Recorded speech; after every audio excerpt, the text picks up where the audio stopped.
خودی کا سر نہاں لا الہ الا اللہ، خودی ہے تیغ فساں لا الہ الا اللہ۔ یہ دور اپنے براہیم کی تلاش میں ہے، صنم کدا ہے جہاں لا الہ الا اللہ۔ کیا ہے تو نے متاع غرور کا سودا، فریب سود و زیاں لا الہ الا اللہ۔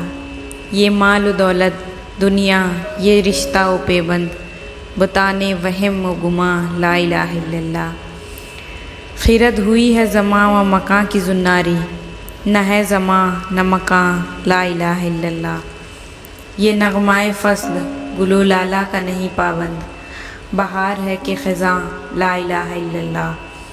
اگرچہ بت ہے جماعت کی آستینوں میں، مجھے ہے حکم اذاں لا الہ الا اللہ۔ بہت خوبصورت یہ نظم ہے۔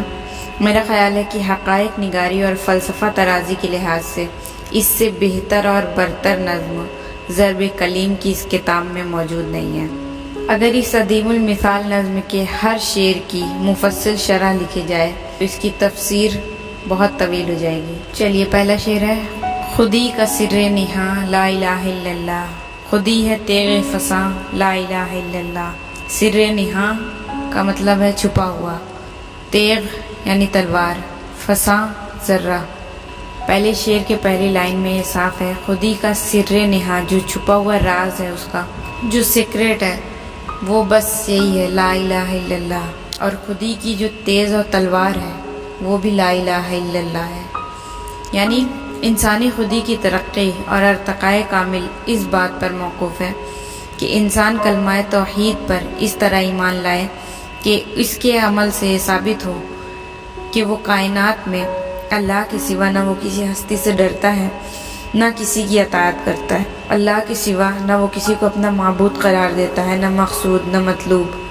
اس کا مرنا اور جینا صرف اللہ ہی کے لیے ہے۔ یہ کیفیت پیدا نہیں ہو سکتی جب تک اللہ سے شدید محبت نہ ہو، یعنی توحید ونس، خدا کے ایک ہونے کا، نیک ہونے کا پورا عقیدہ ہو۔ خودی کی مخفی قوتیں بروئے کار آ سکتی ہیں، یعنی اسی کنڈیشن پہ، یعنی خودی کو ہم حاصل کر سکتے ہیں، خودی کی ہائیسٹ پاسبلٹی کو اچیو کر سکتے ہیں۔ خودی کو اگر تیغ سے تشبیہ دی جائے تو جب تک تلوار میں دھار نہ ہو تو اس کی کاٹ میں تیزی نہ ہو، تلوار بیکار ہے۔ اسی لیے توحید خودی کے لیے منزل تک پہنچنے کا ہتھیار ہے۔ جس طرح سان پر چڑھ جانے سے تلوار صحیح معنی میں تلوار بن جاتی ہے، اسی طرح جب مسلمان حقیقی معنی میں موحد بن جاتا ہے تو اس کی خودی اپنی مرتبہ کمال کو پہنچ جاتی ہے۔ موحد من صرف ایک اللہ پر یقین کرتا ہے اور وہ اس میں کسی کو شریک نہیں کرتا ہے۔ دوسرا شعر ہے، یہ دور اپنے براہیم کی تلاش میں ہے، صنم کدا ہے جہاں لا الہ الا اللہ۔ صنم کدا یعنی بت خانہ۔ اقبال فرماتے ہیں کہ جس طرح حضرت ابراہیم علیہ السلام کے زمانے میں نمرود نے خدائی کا دعویٰ کیا تھا، اللہ کے بندوں کو اپنی پرستش پر مجبور کیا تھا اور حضرت ابراہیم نے اس کا خاتمہ کیا تھا، اسی طرح موجودہ زمانے میں کئی نمرود پیدا ہو گئے ہیں جو خدائی دعویٰ کر کے اللہ کے بندوں کو گمراہ کر رہے ہیں۔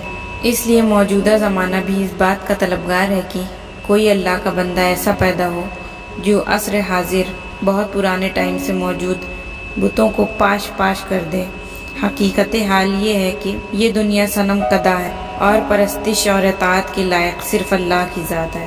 اقبال نے اس زمانے میں لکھا تھا کہ اس دور میں ابراہیم کی تلاش ہے، تو اس زمانے میں یہ جو 21 سینچری ہے اس میں کتنی تلاش ہوگی، اس میں کتنی ضرورت ہوگی، کیونکہ انہیں معلوم تھا آنے والے ٹائم میں بت پرست اور بت شکنی اور شرک کرنے والوں کی تعداد بڑھتی جانی ہے۔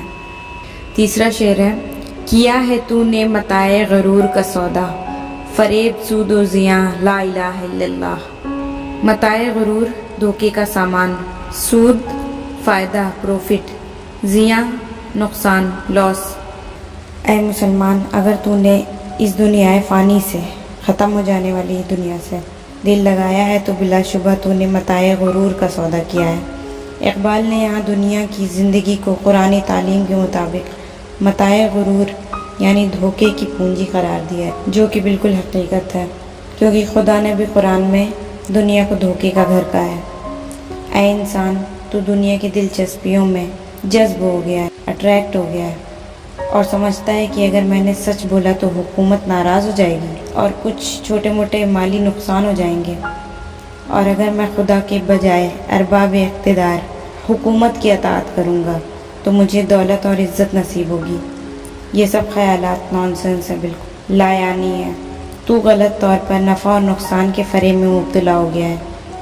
ارے ناداں، نہ اس دنیا کی کوئی اصلیت ہے اور نہ اس کا سود و زیاں کوئی حقیقت رکھتا ہے، کیونکہ اللہ کے سوا نہ کوئی معبود ہے، نہ مقصود، نہ مطلوب۔ تو فائدہ اور نقصان جو بھی دینے والا ہے وہ میرا رب ہی ہے۔ چوتھا شعر ہے، یہ مال و دولت دنیا یہ رشتہ و پیبند، بتان وہم و گماں لا الہ الا اللہ۔ بتان بت کی جمع، پیوبند تعلق، یعنی دنیا اور اس کے متعلقات اور اس کے چاروں طرف مناظر اور مظاہر، مثلا مال و دولت، بیوی بچے، رشتہ دار، مادی سامان، آرائش، جس کے لیے تو اللہ اور اس کے رسول کے احکام سے مخالفت کرتا ہے، یہ سب بے حقیقت اور فانی چیزیں ہیں۔ یہ سب تیرے وہم اور گمان کے تراشے ہوئے بت ہیں۔ حقیقت یہ ہے کہ اللہ کے سوا مسلم کا نہ کوئی معبود ہو سکتا ہے، نہ مطلوب، نہ مقصود۔ اللہ ہی اس کا مستقل قائم بالذات اور باقی ہستی ہے۔ وہی اس لائق ہے کہ اس سے محبت کی جائے، اور صرف وہی اس لائق ہے کہ اسے مقصود زندگی بنایا جائے، اپنے زندگی کا حاصل بنایا جائے۔ مال، دولت، جاگیر، عہدے، بیوی، بچے، ان میں سے کسی کو بھی ثبات نہیں ہے، اسٹیبلٹی نہیں ہے، اور اس لیے ان میں سے کسی کے ساتھ دل لگانا سراسر نادانی ہے، کیونکہ نہ انہیں دوام ہے اور نہ تو اپنے ساتھ قبر میں انہیں لے جا سکتا ہے۔ پانچواں شعر ہے، خرد ہوئی ہے زماں و مکاں کی زناری، نہ ہے زماں نہ مکاں لا الہ الا اللہ۔ خرد عقل، فکر، زناری دنیا پرست۔ زماں و مکاں کی بحث چونکہ بہت طویل ہے۔ دنیا کے عقلاء اور حکمہ، یعنی عقل والے اور حکمت والے، مدتوں سے اس مسئلے میں الجھے ہوئے ہیں کہ زماں و مکاں کی حقیقت کیا ہے، یہ خارج میں موجود ہے یا نہیں۔ اس بحث میں عقلاء اس قدر بھٹکے ہوئے ہیں کہ خدا کے بجائے زماں و مکاں کے تصورات کی پرستش کرنے لگے، حالانکہ اصلی اور بنیادی چیز حیات ہے۔ انسان کو سب سے زیادہ توجہ اس بات پر دینی چاہیے کہ زندگی کا مقصد کیا ہے۔ زماں یا زمانہ تو وہی زندگی، حیات ہی کا دوسرا نام ہے۔ زمانہ، زمان و مکان یعنی ٹائم اینڈ اسپیس، ایک ٹائم پیریڈ جیسے پاسٹ، پریزنٹ، فیوچر، یہ زمانہ ہے، اور مکان یعنی یہ ساری کائنات کی جگہ، ہر ایک چیزیں، یہ مکان ہے۔ یعنی کل ملا کے زماں و مکان میں پوری کائنات شامل ہو جاتی ہے۔ زماں و مکان کا تصور خود روح یا حیات سے وابستہ ہے، اس لیے اس کی حقیقت کا سمجھنا بھی بہت دشوار ہے۔ اقبال صاحب نے خود کہا ہے، صرف وہ شخص زمانے کی حقیقت کو سمجھ سکتا ہے جو خود ہی کی حقیقت سمجھ سکتا ہے۔ جب تک نفس کی معرفت حاصل نہ ہو، زماں و مکان کی ماہیت یعنی نیچر کو، اس کے زماں و مکان کی نیچر کو، اس کی حقیقت کو معلوم نہیں کیا جا سکتا ہے۔